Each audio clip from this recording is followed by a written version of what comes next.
Hey there, where are you watching from? Drop your city in the comments. He didn't even look me in the eye when he said it. Just leaned back in his creaky leather chair like a goddamn CEO and chuckled like he was giving out pearls of wisdom, not gutting his own daughter at the family dinner table. The air smelled like roast chicken and guilt. The table covered in crystal glasses, perfectly folded napkins, and that stupid silverware set we only pulled out when Dad wanted to remind us we were the Kendall family. Respected, established, and, as he liked to say, ahead of the curve. He used that phrase a lot, especially when talking about my younger brother Jason. I'd been rehearsing my pitch for 2 weeks, sometimes out loud in the shower, other times in my head while driving to the shitty diner where I pulled double shifts just to scrape together rent. My idea was solid. A customizable art subscription service for adults who wanted something beautiful, personal, and handmade, not another plastic Amazon print of a fake Monet. It wasn't sexy like crypto or flashy like tech, but I believed in it. I'd done the research, built a prototype, even created a scrappy website with my best friend Emily. All I needed was a little seed money, $10,000. Not much, not for him. So I sat there that night, legs crossed, back straight, trying to appear confident instead of like the anxious overachiever he'd always quietly disapproved of. I gave my pitch, laid out the growth plan, the projected ROI, even some early customer feedback. I paused at the end, waiting for a reaction. Mom smiled, soft, proud. Jason was chewing, not even pretending to listen. And Dad? Dad leaned forward slowly, rubbed his hands together, and then turned toward Jason. "All right, your turn, champ," he said, as if I'd just explained the weather and now it was time for the real conversation. Jason didn't even need a pitch. His business was a vaguely outlined fitness brand, some kind of mix between supplements and lifestyle coaching with a YouTube channel and a bunch of shirtless photos on Instagram. He hadn't built anything yet. He didn't even have a domain name. But he had that smirk, that born lucky gleam in his eye that always seemed to say, "I don't need to try, I just win." When Jason finished describing his vision, which took all of 3 minutes and included phrases like crushing the bro market and making gains mental, not just physical, Dad laughed like it was the funniest thing he'd heard all week, reached into his jacket pocket, and slid a check across the table. 50 grand, he said casually. Let's give it a real shot. We invest in winners. I didn't say anything, didn't flinch, just nodded and folded my hands in my lap while my insides twisted into something unrecognizable. Mom glanced at me, quickly, guiltily, and opened her mouth like she might speak, but of course she didn't. She never did when it came to Dad. I took a sip of my wine and focused on not letting my hand shake. And somewhere between Jason's smug grin and the sound of Dad's steak knife cutting through sirloin, I made a decision. I wouldn't ask again. I wouldn't pitch again. I wouldn't explain myself, prove myself, or wait for anyone's damn approval.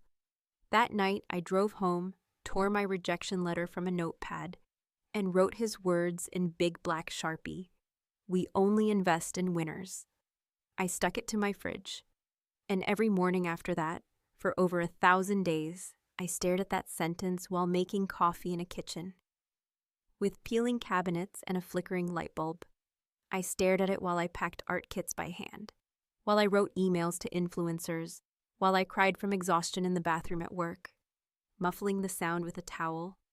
I let those 5 words ferment into something dangerous, not rage exactly, but a quiet, methodical hunger, a need not just to succeed but to win, to obliterate any doubt that I was worth betting on. But I'll be honest, it wasn't just about proving myself. It was about proving him wrong. Tell me this. What would you have done in my shoes? Would you have swallowed your pride and begged for another chance? Or would you have taken that humiliation, bottled it up, and poured it into something that could one day burn down the very empire that dismissed you? Because the truth is, rejection doesn't just sting, it brands you. And once that mark is seared into your skin, you either let it define you, or you use it like a map. And I was about to go exploring. It's strange how silence can feel heavier than words, how the absence of acknowledgement can echo louder than any insult ever could. and how that quiet rejection, dressed up in a laugh and a check to my brother, settled into my chest like a stone I couldn't quite cough up, but also wouldn't dare swallow. I carried it with me everywhere, to the diner where I clocked in just after 6, to the post office where I mailed out the first 10 handmade art kits to people who didn't know me, didn't owe me anything, but somehow still believed in the idea I'd built in the cracks between shifts and sleep, and wondering if I'd ever be more than just a backup plan to my own family. Jason, of course, hit the ground running, or more accurately, he was carried there, lifted by Dad's money, Dad's contacts, and that obnoxious confidence that only someone who's never been told no can possess. Within 3 weeks of that dinner, he had an LLC, a personal trainer who doubled as a brand consultant, and a photo shoot with a high-end fitness magazine that I'm pretty sure was brokered by one of Dad's golf buddies. He called the company Grit, in all caps, as if yelling the word would convince people he had any. His website launched with a sizzle reel of slow-motion gym shots, a slogan about unlocking your alpha potential, and a pre-sale on a supplement line that hadn't even passed FDA clearance. But it didn't matter. With Dad pulling the strings, doors opened, and hands were shaken. Jason looked like a success before he'd sold a single product. Meanwhile, I was in the back of Emily's apartment, assembling boxes on a folding table we borrowed from her cousin's garage, handwriting thank you notes to strangers who bought in early. Our shipping labels were printed on a 10-year-old inkjet printer that jammed if you so much as breathed on it wrong, and we had to wait until Emily's paycheck cleared just to buy more cardstock. I couldn't afford a professional logo, so I taught myself basic design on a cracked MacBook I got off Craigslist. Every decision felt like a gamble, every expense like a leap over a canyon with no bottom in sight. But slowly, quietly, the orders started coming in. Not a flood, not even a stream, but a steady drip of names and addresses from places I'd never been. From people who left comments like, "This made my week," or "I hung this in my office and it makes me smile every day." They were small things, but they mattered. What really got to me, though, what really kicked the breath out of my lungs, happened one lazy Sunday afternoon in July, when the family gathered at Jason's new place for a barbecue. He'd just moved into a shiny townhome in a rising neighborhood, and of course he couldn't wait to show it off. The grill was oversized in stainless steel, the lawn was manicured within an inch of its life, and the beer was the expensive kind that came in bottles with imported labels and stories behind the hops. Everyone stood around laughing and taking photos, and I hovered near the back, sipping a soda I didn't really want, wondering how long I had to stay before it was considered rude to leave. Then Jason clinked a glass, called for attention, and started giving a toast. He talked about how proud he was of his team, how fast things were moving, how some people talk about building and some people just build. He didn't look at me when he said it. Didn't have to. The words were meant to land, and they did. Dad laughed, that loud, satisfied bark of a man who thinks he's bred a champion. Jason raised his glass, grinned, and said, "Here's to winners." And that right there was the moment something inside me shifted. It wasn't rage. It wasn't even bitterness. It was clarity. I realized they weren't just underestimating me. They were rooting for me to stay small, because my success didn't fit the narrative they liked. The responsible sister, the fallback kid, the one who never needed anything because she never asked. I went home that night and stayed up until 3 in the morning redesigning my entire homepage. I rewrote my brand story, launched a newsletter, and reached out to 20 micro-influencers who actually understood my product and weren't just in it for affiliate codes. I sold 15 kits the next day. Not a lot, but more than usual. A few weeks later, one of those influencers posted a story unpacking one of my boxes, and things started to snowball. Not a viral explosion, just momentum, honest, slow, and built on actual connection. Meanwhile, Jason was landing big-name investors, talking about a mobile app, and throwing around phrases like vertical integration and scaling potential. He even got invited to speak on a podcast about young disruptors, where he spent 30 minutes regurgitating things he clearly read on business blogs without understanding them. I listened once, out of curiosity, and had to pause it halfway through because the secondhand embarrassment was too strong. But no one else seemed to notice. Or maybe they didn't care. Because when you have money and charisma and the right last name, people don't always listen to what you say. They just watch how confidently you say it. I watched too, closely, quietly, not because I envied him, but because I wanted to understand the shape of the game he was playing. And more importantly, how it was going to fall apart. Because cracks were forming, tiny ones, but they were there. And I knew better than anyone how fast something hollow could collapse. By the time fall rolled in, draping the city in that soft, bittersweet light only October can carry, the kind that makes even cracked sidewalks and overfilled trash cans look like they belong in a painting, I had stopped flinching every time my phone buzzed, stopped holding my breath while checking my sales dashboard, and started noticing a strange, quiet confidence building beneath the exhaustion that had taken root in my bones, like it planned to stay for good. The kind of exhaustion that comes not from failure or defeat, but from motion, relentless, pounding forward motion. The grind of 1,000 small choices made daily in the dark, with no cheering, no fanfare, no one clapping from the sidelines except your own damn self. I was tired, yes, but I was building. Not dreaming, not hoping, building. Slowly, quietly, but undeniably. Jason, meanwhile, was everywhere.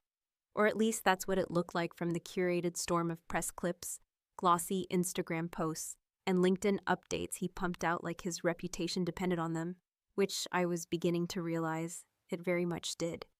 There were features in fitness blogs that quoted him like he was some kind of thought leader, complete with headshots where he crossed his arms and looked off into the distance like a general surveying a battlefield. There was a photo of him shaking hands with a retired NFL player turned entrepreneur, another of him speaking on a panel called Disruption in Lifestyle Branding, and yet another of him holding a novelty check with a 0 or 2 too many to look real. Dad printed that one out and put it on the fridge, the same spot where, in my own apartment, I still kept the sticky note with his voice scrawled across it like a dare. We only invest in winners, but under all that polish, I could see it, the cracks. They weren't wide yet, but they were forming, like hairline fractures in expensive glass, invisible unless you knew where to look. The first time I noticed something was off, it was subtle. A blog post from one of Jason's brand ambassadors that disappeared within 24 hours, with no explanation. Then there were the complaints. Low-level rumblings on Reddit, a few customer service screenshots floating around Twitter, customers saying their supplements arrived late, damaged, or not at all. Still nothing major, nothing a team with actual infrastructure couldn't manage. But that was the problem, wasn't it? There wasn't a real team behind Jason. There was Jason, and there was the image of Jason. The rest was duct tape, debt, and charm.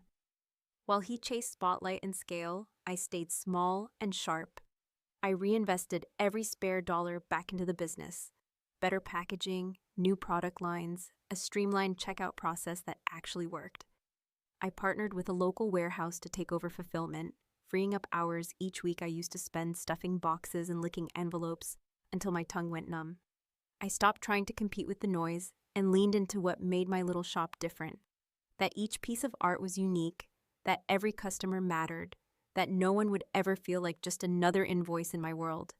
The word spread, not fast, not loud, but steadily. And in that steadiness, I began to see something I'd never had before. Not just a future, but a foundation. Then came the invitation. A startup panel at a mid-sized business expo. Nothing glamorous, but decent exposure and a real chance to network. I said yes immediately, excited just to be considered. 2 days later, I found out who else was speaking. Jason. My name must have been added after his, which made the decision to attend even sweeter. I didn't tell him, didn't tell anyone really, except Emily and my mom, who gave me that look she always gave, proud, worried, quietly bracing for someone to pull the rug out again. I didn't care. I was ready.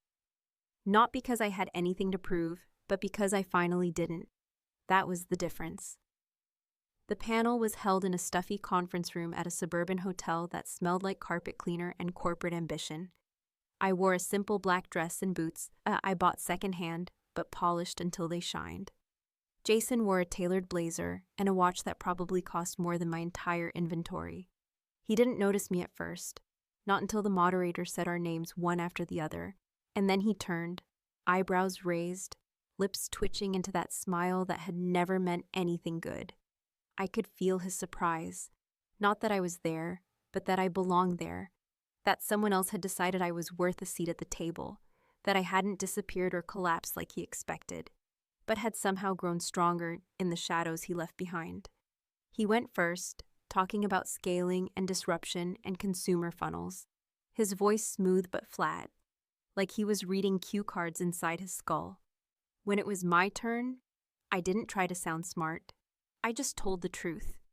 About building something with your own hands, about listening instead of assuming, about what it means to create something that matters to someone besides yourself. I talked about mistakes and messiness and how vulnerability is the secret ingredient no business plan ever dares to include. And for the first time in a long time, I wasn't nervous. I was certain. When the panel ended, people came up to me, not a swarm, not a frenzy, but enough. Enough to know I'd made a dent. Jason avoided me, which was fine. I wasn't looking for a scene. I just wanted him to know I was here. I wasn't leaving. And when I got home, I checked my inbox and found 5 new wholesale inquiries and a message from a local news station asking if I'd be willing to do a short feature. That's when I knew. The tide wasn't turning. It already had.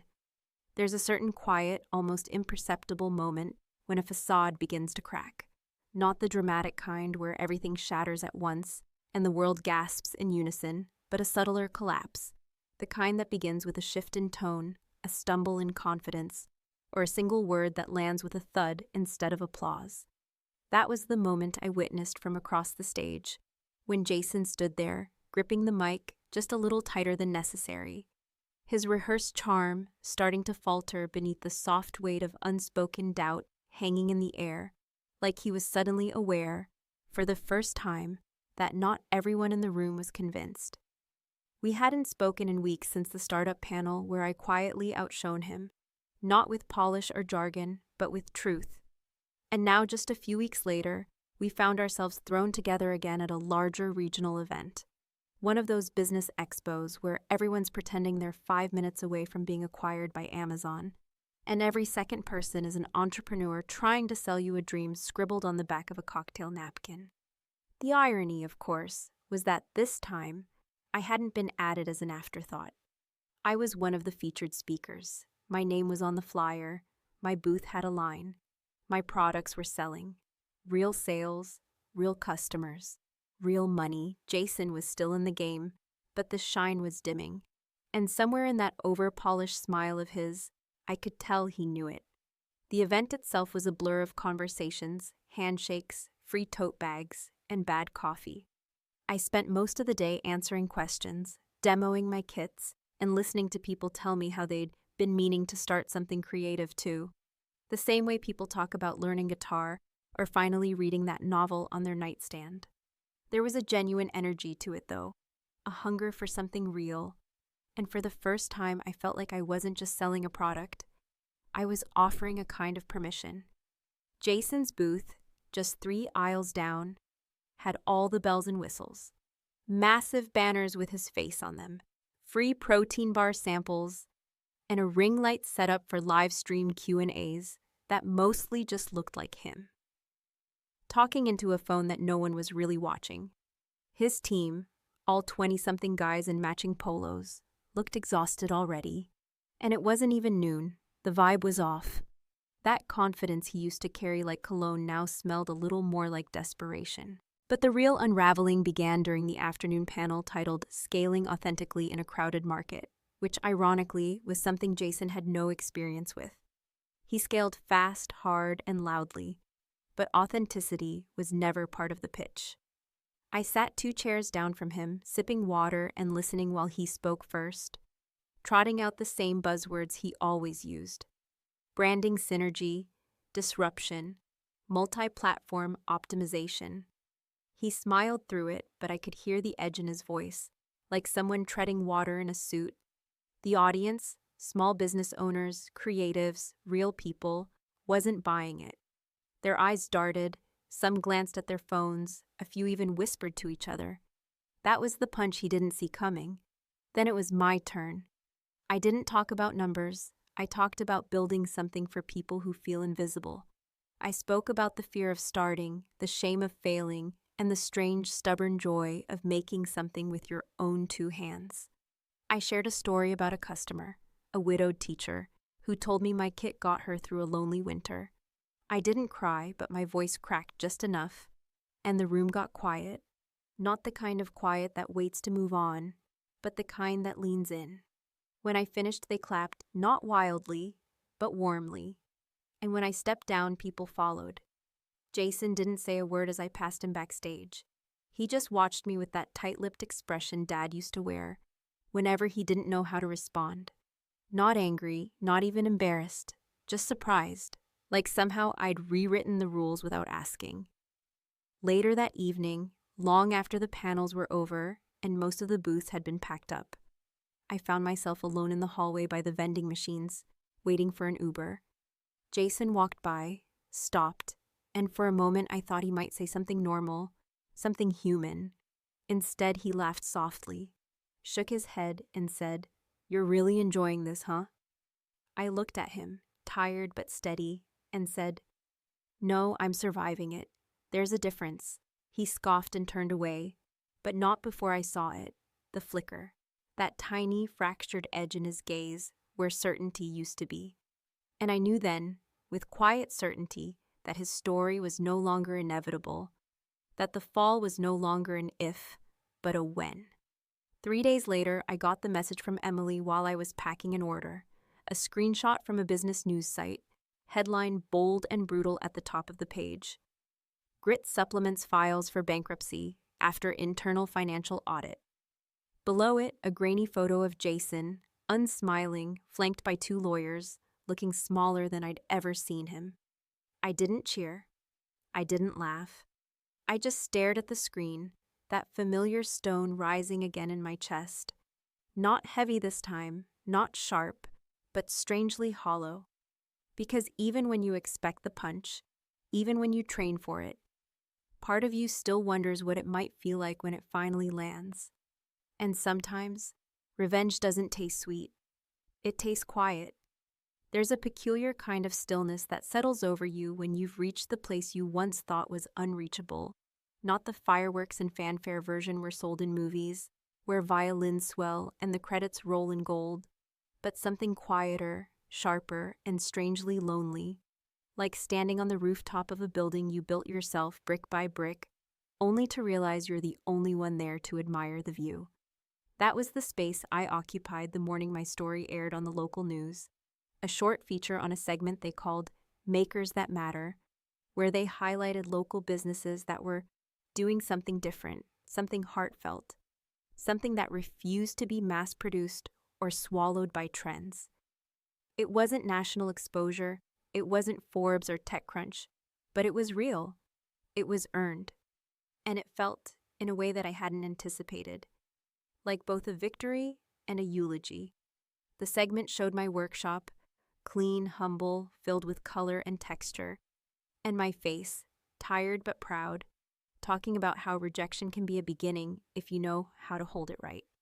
It ended with a shot of my hands tying a ribbon around one of the kits, slow and deliberate, like sealing a letter to someone you'll never meet but hope will understand. The story ran for 3 minutes. 3 minutes that changed everything. Within hours, the website crashed. Too much traffic. By evening, I had orders from 26 states and a dozen interview requests. The number of subscribers to my newsletter tripled in 1 day. My phone buzzed until it died in my pocket from exhaustion. And somewhere between the 4th batch of confirmation emails and the frantic call with my server host, my mother left a voicemail that stopped me cold. She didn't say much, just that she'd seen the segment, that she was proud of me, and that Dad wanted to talk. It took me almost a full day to call him back, not because I didn't know what to say, but because I did, and I wasn't sure I wanted to say it out loud. When I finally did, the phone rang only once before he answered, as if he'd been holding it, waiting, maybe hoping for that connection to click into place. His voice, low and careful, carried none of its usual authority, no trace of the man who used to toss off judgments like breadcrumbs at dinner. He said he'd seen the news, said he was proud, said I'd built something impressive. Then he asked, in that tentative, clumsy way men like him ask anything vulnerable, if I'd be open to having lunch. Just to talk, he said, but the silence after suggested more. Perhaps apology, perhaps reconnection, perhaps something neither of us knew how to name. We met at a small cafe halfway between my place and theirs, the kind of neutral ground that feels safer than the battlefield of a family kitchen. He wore a jacket I hadn't seen in years and looked older than I remembered, not just in the way time does, but in the way disappointment carves into someone who thought they understood how the world worked. He didn't order anything but coffee. I got a salad I didn't touch. The conversation started stiff, formal, a dance of updates and small nods. He asked about the business, about growth, about whether I'd thought of expanding into corporate gifting. I answered politely, professionally, as if speaking to a former colleague rather than the man who once decided, with a single sentence, that I wasn't worth investing in. And then, just as I was about to suggest we wrap up, to leave the exchange polite, forgettable, clean, he reached into his coat pocket and slid an envelope across the table. It wasn't a check. It was a letter. He said he'd written it after the panel, that he'd watched the footage online and something shifted. He didn't explain much, didn't offer excuses, just said he hadn't understood before. Not what I was building, but what I'd been carrying. The envelope was sealed. I didn't open it. Instead, I reached into my own bag and pulled out something I'd prepared days earlier, even before I knew he'd reach out. An envelope of my own. Cream-colored, with his name written in block letters across the front. I pushed it toward him slowly, watched his fingers hesitate before picking it up. Inside was a single page, a rejection letter, typed, signed, formal. It read, "Dear Mr. Kendall, thank you for your interest in investing in my business. At this time, we are unable to accept your offer, as we are committed to working only with those who believed in us when it was hardest to do so. Best of luck in your future endeavors. Sincerely, Maya Kendall." He didn't speak for a long time after reading it. He folded the paper neatly, tucked it back in the envelope, and set it beside his coffee. Then he looked at me, really looked, not through me, not past me, but at me, and nodded once. Not in agreement, not in surrender, but in acknowledgement. It was the closest thing to an apology I would ever get. As I walked away from the cafe, the sun hit my face through the haze of city dust and distant traffic, and for a moment, I let myself feel it. Not triumph, not vindication, but a kind of calm. I hadn't won, not really, because the truth is, the moment you set out to prove someone wrong, you tie yourself to them in ways you never meant to. And even if you succeed, that bond still aches. So I stood there, alone on a busy sidewalk, phone buzzing again in my pocket, orders piling up, recognition swelling like a wave behind me. And I wondered, for the first time, not if I had done enough, but if I had done it for the right reasons. Because revenge, as it turns out, isn't a finish line, it's a mirror. And sometimes, when you finally look into it, you're not sure if the face staring back at you is the one you were chasing, or the one you lost along the way.